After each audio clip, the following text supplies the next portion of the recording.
Yo, YouTube, what's up with your boy, Sports and Fitness Rants? I'm back, guys. Click that like button. Subscribe to my channel. What's up, y'all? Welcome back, guys. Welcome back. Got another one for you guys, man. Another great video for you guys, as usual. I want to thank you guys for all your love, man. All the comments. All that stuff, guys. I appreciate all that, man. And in this video, we're going to continue to celebrate Michael Jordan. We're going to continue to tell the facts about his career in this channel, guys, right? It's all about the facts here, guys. And we're going to talk about, in this video, we're going to talk about how Michael Jordan was never just a dunker. You know, a lot of times on my videos, I tell you guys about how Michael Jordan came in the league, right? He took it over, Air Jordan, right? But he was never just a dunker, guys. We're going to talk about that in this video. You guys know what to do. Turn that volume all the way up. Hit that play button. Remember, these videos are for educational purposes, right? This is not about you believing that Michael Jordan's the greatest basketball player of all time or me trying to convince you. This is about putting the facts out about Michael Jordan's career, right? And you form your own opinions off the facts, though. Not these lies. Don't listen to these lies out here, guys, because that's what they are. They're lies. And let's roll. So, yes, guys, when I say that Michael Jordan was never just a dunker, what am I talking about? What do I mean? Well, what I mean is that when I was young, guys, back in the day, you would often hear people talking about who's the next Jordan, who's going to be the next Michael Jordan, right? I mean, really, even to this day, the NBA has been trying to find the next Michael Jordan, so to speak, right? No one's been as famous, as popular, has done more, right? Has globalized the sport like a Michael Jordan did, right? And people always looking for the next Jordan back in them days, I remember. But the interesting thing about people saying that this player was going to be the next Michael Jordan or that player was going to be the next Michael Jordan is that a lot of times these players that they would say, they didn't have the overall game of a Michael Jordan or the overall game that he had when he came in the league. You know, oftentimes I think people get confused or they don't really realize that Michael Jordan's offensive game from his rookie season was very good. I mean, his offensive game was very well-rounded. No, it was not complete. It wasn't completely polished. You know, like I told you, he evolved, right? Michael Jordan, he evolved throughout his career. His jump shot wasn't perfect. His handle wasn't, 100% crisp the way it would come, right? He would work on these things. But when he came in the league, Michael Jordan was never just a dunker. He was never a guy that just uses athleticism and stuff to do what he did. It wasn't just all about the athleticism. Right, he had a lot of skill also. He had the fundamentals, right? I've talked about it in the past, right, guys? In past videos. Michael Jordan had the fundamentals. Where did he learn his fundamentals? In college, playing at North Carolina. Right, a lot of the guys back in them days, right, they went to school for 3-4 years, right? They learned the fundamentals. They learned to play in the system, right? That was Michael Jordan. So when he came in the NBA after 3 years at North Carolina, watch the footage, guys, of Michael Jordan's first 2-3 years in the league. He wasn't just a dunker. He wasn't just Air Jordan, right? His offensive game, like I told you, he had off the glass game. I mean, look at the shots Michael Jordan was hitting, guys. He was using the backboard like Tim Duncan in his rookie season, his second season, his third season. Watch the videos, guys. His glass game was crazy off the jumpers. We all know that Michael Jordan had that pump jumper, right, where he could clutch it in the air and make the shot. We think about that shot in '89 against the Cavaliers, right? He clutched that shot, right? Michael Jordan was doing that from the minute he came in the league, guys. He had that clutch jumper, that pump jumper. He had that. Watch the footage. The triple threat position that Michael Jordan would always get people in, right? I told you, you had his mercy. He caught you in a triple threat position out in the wing. That first quick step, man, he could blow right by you. But he also had other moves off that first step, right? Like I said, it wasn't just flash. It wasn't just him going and dunking on people. So, a lot of times when you would hear back in the day, oh, who's the next Jordan? Who's the next Michael Jordan? You heard guys like Harold Miner. You guys remember Harold Miner? They were calling him Baby Jordan. But why were they doing that? Because of his slam dunk contest performance, right? Some of the dunks he was doing in the slam dunk contest, he had the bald head like Michael Jordan. He was similarly built to a Michael Jordan. Not quite as tall, I don't believe. But they were calling him the next Jordan, Baby Jordan. When in reality, he was nothing close to a Michael Jordan. Nothing of the offensive game of a Michael Jordan when he first came in the league. So once again, people were calling Harold Miner, who was a nice dunker. He had a nice dunk contest, right? They were calling him the next Jordan or Baby Jordan when it wasn't really applicable, right? Because Michael Jordan wasn't a dunker. He didn't just win a couple of dunk contests and that was it in his career, right?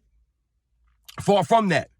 Also, who else did they were calling the next Jordan back in them days? They were calling guys like Vince Carter, Jerry Stackhouse, right? We think about some of these guys. Vince Carter. Now, Vince Carter might be the closest player to a Michael Jordan as far as being the next Michael Jordan and, coming into the NBA and having a level of success.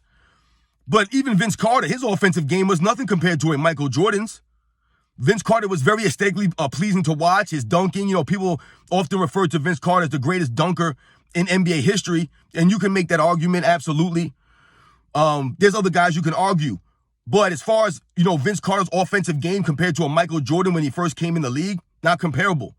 Michael Jordan as a rookie was better than Vince Carter ever was in his prime. Michael Jordan as a rookie was better than prime Vince Carter on the offensive end. And defensively, Vince Carter was never there. That was part of his problem, right? Vince Carter never really impacted winning like that. He was never really a winner of Vince Carter. Yeah, like I said, he was aesthetically pleasing to watch. He had a nice looking jump shot. Like I said, he would nice high fly. He was great dunks, man, on people. But he never really developed anything like a Michael Jordan. So when people call him the next Jordan, it was just off the athleticism, just a flash, right? He went to North Carolina like a Michael Jordan, had the bald head, right? Was the high flyer. Similar to a Jerry Stackhouse, right? Same thing. They all went to the same school, right? Similar play styles and stuff like that. But once again, a Jerry Stackhouse wasn't as polished, didn't have the offensive game of a Michael Jordan when he came in the league. A lot of people believe, listen, guys, when Michael Jordan first came in the league, those first 2, 3, 4 years in the league, no, Michael Jordan wasn't what he became, right? Like I said, his jump shot wasn't, as smooth as it became, right? As perfected as it would become. No, his handle wasn't as tight as it would become when he first came in the league. These are things that he worked on. Maybe his movement without the basketball wasn't as great. But what we have to remember, though, Michael Jordan coming in as a rookie, the man averaged 28 points a game, right? In a tough defensive era with physical defense, right? It wasn't easy to do what he did, to score, to average that many points a game as a rookie, not missing any games. That shows you the level of offensive game that he had as a rookie. He wasn't just coming down there dunking for 28 points a game or hitting layups. Yeah, he was Air Jordan, but at the same time, like I said, if you guys watch the games, you guys go back and you watch that 63-point performance, right, in the 1986 Eastern Conference first round, that game too, right? Everybody talks about that 63-point performance, right? We all know. But what a lot of people don't mention in that game or that performance was the array of shots that Michael Jordan used to score those 63 points. It wasn't all layups and dunks. As a matter of fact, he might have only had 3 or 4 dunks in the entire game. A lot of those were clutch jumpers, like, pump jumpers, hitting off the glass jumpers, off the dribble jumpers, right? Off the cross, coming off a screen, off ball movement. It wasn't just layups and dunks. He had a wide array of shots, man, in that game. Watch the game. That's why he kept guys like a Dennis Johnson, Danny Ainge. He kept these guys all balanced. This is why Larry Bird and Kevin McHale, all these guys had that shocked look on their face. Because he was throwing all kinds of stuff at them. They were throwing all kinds of stuff at him. I told you they were the top defensive team in 1986, guys. And they couldn't stop the man because it wasn't just dunks and layups. It was a wide array of shots and a wide assortment of skills that he had displayed during that performance. So when we think about Michael Jordan, people labeling players the next Michael Jordan, a lot of it was based off of just athleticism and dunking, right? It wasn't really based off of the substance, off the fundamentals, off the skills of these players. Right? When we think about people to try to be like a Michael Jordan, what do we think about? We think about Kobe Bryant, right? But Kobe Bryant wasn't necessarily called the next Jordan per se. He kind of forced those comparisons with the way that he played, the way he carried himself, the way he approached the game, the way he talked in post-game press conferences. All of this stuff mimicked Michael Jordan. But Michael Jordan was never just a dunker. Never once in his career was he ever just out there using his athleticism. He always had the fundamentals. Yes, he would develop more skills. He would refine his skills and polish it more as the years went on. To what I told you, he had 0 weaknesses. He didn't have 0 weaknesses when he first came in the league, but he wasn't just scoring 28 points a game, winning scoring titles. He was over dunking on guys. I told you, Michael Jordan used the glass beautifully. Watch the video footage of Michael Jordan's first 3-4 seasons, guys. I'm telling you, you guys don't even realize the guy's game was. He was doing all kinds of things, man. He really was. So shout out to Michael Jordan, never just being a dunker. When people labeled this player the next Michael Jordan or this player the next Michael Jordan, a lot of times they were doing that just off of guys' athleticism or the hype or the way that they looked maybe, or they went to North Carolina like Michael Jordan and they had the athleticism. They were high flyers. But they never developed anything like that. They didn't come into the league like Michael Jordan did. You guys know the deal, man. Like I said, they're still searching for the next Michael Jordan, guys. No one's impacted the game like him since he left. The ratings have never been that high. This is without social media and all this other hyped up stuff.